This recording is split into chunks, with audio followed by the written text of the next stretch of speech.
how do you make decisions under uncertainty, especially nowadays where there's so much uncertainty, whether it's like economically or with your job or your career, your family, or environmentally or public health wise? Do you have certain mental models that you find yourself turning to more often for decision making under uncertainty? Yeah, I can think of a couple just kind of off the top of my head. So I generally think about mental models as kind of like concepts or ideas. I mean, in our sphere of the internet, people talk about them a lot, and I think they kind of have developed this.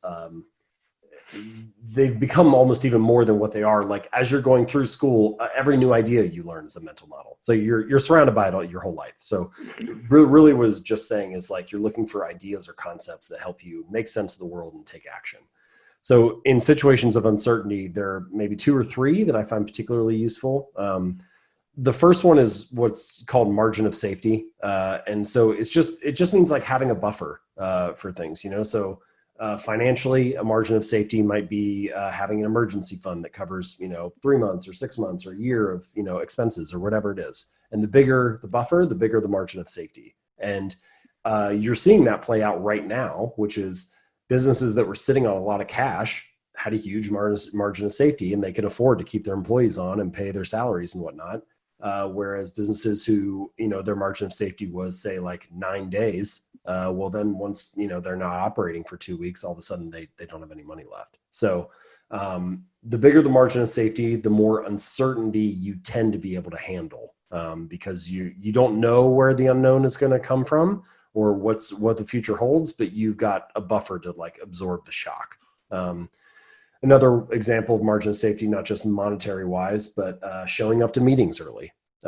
If you get to every meeting 20 minutes early and you're driving on your way to there and there's a 10-minute delay because of a detour on the road, well, you had a margin of safety, so it was fine. You're still 10 minutes early. Whereas if you plan on getting there 5 minutes early, now all of a sudden you're 5 minutes late. So the bigger the margin of safety, the more you can accommodate for.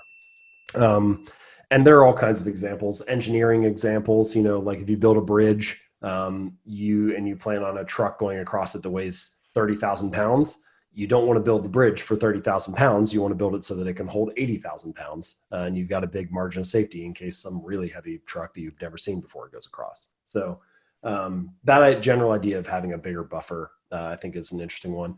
There are other like little daily things with that, like always filling your gas tank up when it gets to halfway empty instead of waiting until all the way down, or always charging your phone when it gets to halfway down on the battery rather than letting it run all the way down till you get the notification that says you're almost out of battery. So keeping the margin of safety higher in cases like that, again, helps you accommodate for the uncertainty.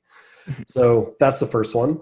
The second one is what I refer to as inversion, but it's basically just like looking at things through the opposite lens. And the reason I bring it up now is during times of uncertainty, innovation is often crucial. What it means is that if something is uncertain, it means that the world is changing, and it's changing in a way that was unexpected. And so because it's changing and because the situation is dynamic and evolving, your strategy often needs to change. And so one good way to do that is to apply this concept of inversion, where you sort of ask, what is the opposite of what I want to achieve? And that what it does is it sort of reveals new strategies that maybe you wouldn't have thought about before. So as an example, a failure pre-mortem is an example of inversion. So you take whatever project you're working on, and you say, all right, we're going to fast forward in our minds. It's 6 months from now. The project has failed. What happened? And so the failure pre-mortem forces you to think through those things that might take you off task. It's like, this is the opposite of what we want to achieve. The project is not a huge success. It was a massive failure. Why did that happen to us?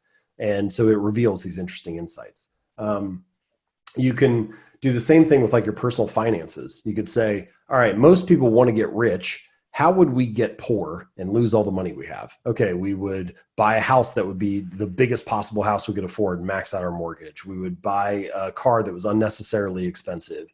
We would purchase luxury goods. We would sign up for multiple cable services and streaming services and then never revisit them again to see if we should cancel. Like you start coming up with all these things that would just siphon money out. And then, like as I'm saying this right now, I'm like, yeah, I should probably unsubscribe from Hulu. Like I never log in, So that strategies like that, they just help get you to think about things in a different way than you would before. And that can be very useful during times of uncertainty. So those two are helpful. And then the third one that I think is particularly useful is what I guess I would call is like pathways to success. There's probably a better way to term it, but to describe it, a process can be completely random, can be completely uncertain, and there still can be an optimal way to act, despite the fact that you don't know what the outcome is. And there's some mathematics behind this, but one example. So let's say that you have 3 die in your hand. You're going to roll these die, right? And each dice could be, 1 to 6. All right. So if you roll all 3 and you get, say, a 6, a 3, and a 1, now your total is 10, right? But you could also switch the order. So the first one could have been a 3, and then you could get a 6 and then a 1. And it's still 10, but the order of the numbers is just different. All right. So you can do that for a bunch of different things, a bunch of different combinations that add up to the number 10. If you want to roll a 9, you could also do different combinations. You could do like a 6, a 2, and a 1, or a 2, a 6, and a 1. But there's one combination which is the same across the board, which is 3, 3, and 3, right? And so for that outcome, it doesn't matter if you switch the order of which one ends up a 3, because they're all still 3s. It doesn't give you more options for hitting that same number. So because of that, there are more pathways to getting a 10 than there are to getting a 9, because one of those outcomes for a 9, everything's got to be the same. And the long story short is if you run the numbers on this, you're about 8% more likely to roll a 10 than you are to roll a 9, even though the process is totally random. Nobody knows what the die are going to come up as. There's no way to predict it ahead of time. It's totally uncertain, but you still have greater odds of getting a 10 just because there are more paths to success. And if we're defining success as rolling a 10. You can take that same concept and apply it to any uncertain outcome in life. I want my book to be a bestseller. All right. I don't know if that's going to happen. There's a lot of uncertainty around it. How can I create more pathways to possible success? Well, I could do more podcast interviews. Maybe one of those will take off and go viral. I don't know which one, but the more that I do, the more paths I have to a potential successful outcome. And on and on and on. So applying that same kind of idea to the different areas in your life. How can I create multiple options where something could go right, or where I could get my desired outcome, just like having tons of options for rolling a 10. So anyway, I should say I haven't been able to stop thinking about that example since I first read about it. There's a great book called The Drunkard's Walk by Leonard Mlodinow, and it was in there. And I just thought he explained it really well. And that concept, I think, is very underappreciated. I don't think people realize that life can be random. Life can be uncertain. You don't know what the outcome is. And yet there still is an optimal way to act.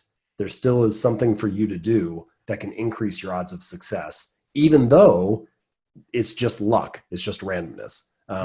So in that sense, creating multiple paths to success or multiple paths to a good outcome is kind of, even though it's still luck, it's sort of within your control, weirdly, because you're increasing your exposure to something good to happen, right? You're increasing your surface area for luck. And that's sort of one of the, I think, key strategies that you could employ. And really, you probably could use it anytime, but it's particularly helpful during times of uncertainty. So margin of safety, inversion, and multiple paths to success. I think those three are 3 solid mental models.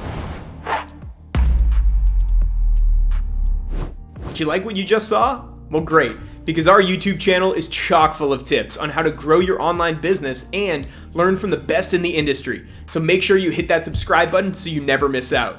And if you're looking for the absolute best software for entrepreneurs at the lowest possible price, then you should absolutely head over to appsumo.com and subscribe to our email list. Heck, we'll even throw in 10% off your first order just to make it a no-brainer.